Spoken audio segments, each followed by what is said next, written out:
پچھلے کئی دنوں سے میرے سر میں بہت درد ہے، بالکل برداشت کے باہر۔ ہمیں مجبوراً وہ گھر چھوڑنا پڑا کیونکہ پڑوسیوں نے بہت پریشان کر رکھا تھا۔ ہماری پریشانی اب برداشت کے باہر ہو گئی تھی۔ اس طرح کے جملے استعمال کرنا ہماری عادت ہے، اور ہماری نظر میں یہ عادت کوئی غلط عادت بھی نہیں۔ ہمارا تعلق نہایت شریف گھرانے سے ہے۔ زبان پر گالی والی لانا تو دور کی بات، کوئی بری بات زبان پر لانا ہماری شان کے خلاف ہے۔ تو یہ ہمارے دل کی باتیں ہیں۔ اب ہم دیکھیں قرآن کی تعلیم کیا ہے۔ سورہ بقرہ کی آخری آیت میں ارشاد باری تعالیٰ ہے، اللہ کسی کو اس کی طاقت سے زیادہ تکلیف نہیں دیتا۔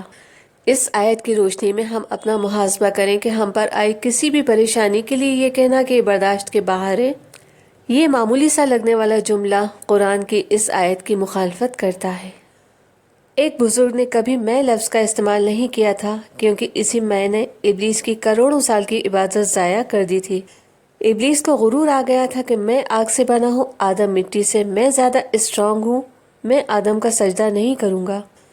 ایک بار ابلیس نے عہد کیا کہ ان بزرگ کی زبان سے میں کہلوا کر ہی رہوں گا۔ ابلیس نوجوان کے روپ میں ان بزرگ کے پاس گیا اور سوال کیا کہ ابلیس کو کس لفظ نے برباد کیا تھا؟ بزرگ نے کہا، ابھی نماز کا وقت ہے، پہلے ہم نماز ادا کریں، اس کے بعد تمہارے سوال کا جواب دیں گے۔ نماز سے فارغ ہو کر بزرگ نے کہا، وہ کون تھا جس نے نماز سے پہلے مجھ سے سوال کیا تھا کہ ابلیس کو کس لفظ نے برباد کیا؟ ابلیس جو کہ نوجوان کے روپ میں وہاں پر موجود تھا فوراً کھڑا ہو گیا اور بولا، میں نے وہ سوال کیا تھا۔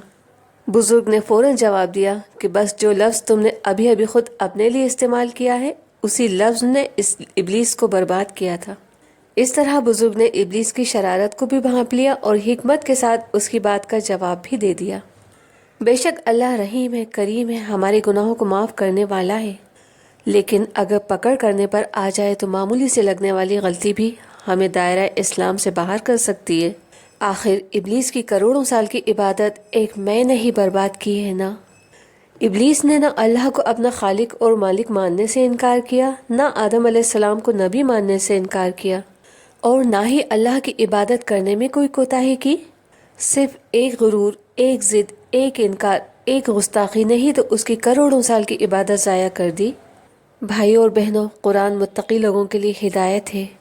ہماری محرومی کہ ہم قرآن پڑھتے تو ہیں لیکن معلوم نہیں رہتا کہ اس میں کہا کیا گیا ہے، کیونکہ ہم قرآن پڑھتے تو بہت ہیں لیکن ہمیں اس کا ترجمہ نہیں معلوم رہتا، اور جب یہ معلوم ہی نہیں کہ قرآن میں کہا کیا گیا ہے تو اس کے احکام کو ہم فالو بھی کیسے کر سکتے ہیں؟